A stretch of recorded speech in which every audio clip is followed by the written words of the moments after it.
You attend a funeral. You wear black. You lower your voice. You leave flowers on a coffin, and you do not question why. But the real answer is far stranger than tradition.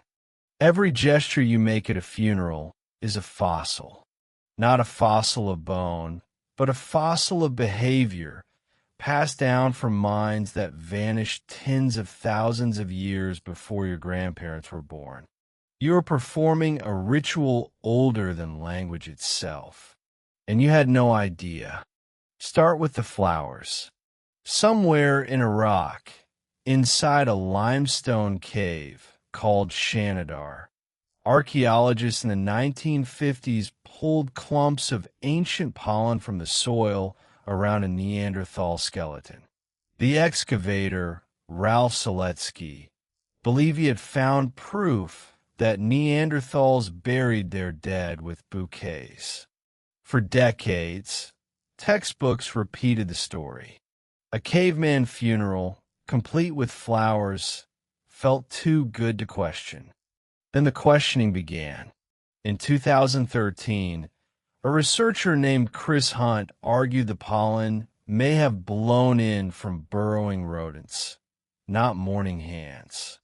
Was the flower burial real, or was it a story people wanted to be true? The debate did not end there.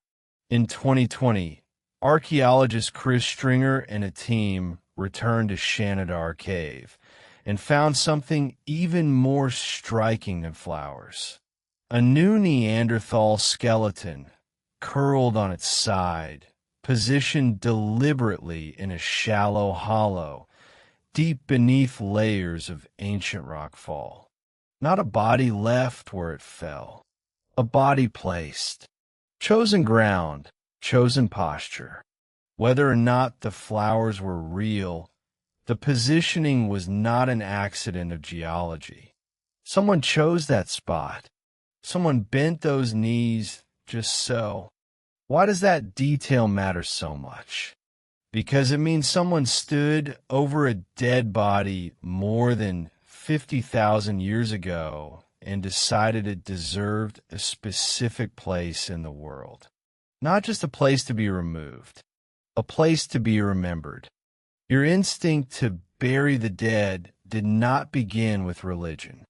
It began with something older and more animal, the discomfort of leaving a body where it fell. Watch what happens even without human intervention. Elephants stand over the bones of dead herd members, running their trunks across a skull for minutes, sometimes returning to the same spot years later. Chimpanzees, according to primatologist Jane Goodall's long-term field studies, sometimes sit in near silence near a dead troop member, gently touching the body before eventually moving on.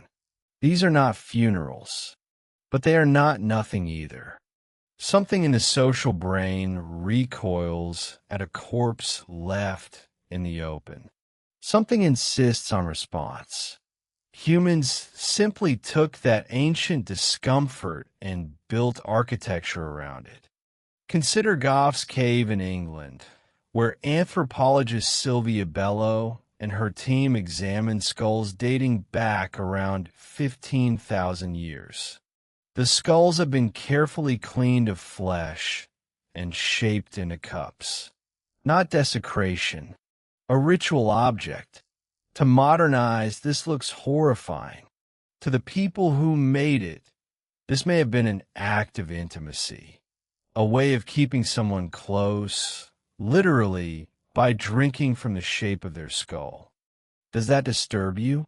It should a little, but sit with the discomfort for a moment, because your own funeral customs are not so distant. You keep ashes and urns on the mantelpiece. You wear a dead grandmother's ring on your finger. You carry a photograph of someone gone in your wallet, close to your body, for years. The impulse behind the skull cup and the impulse behind the locket are the same impulse. Keep something.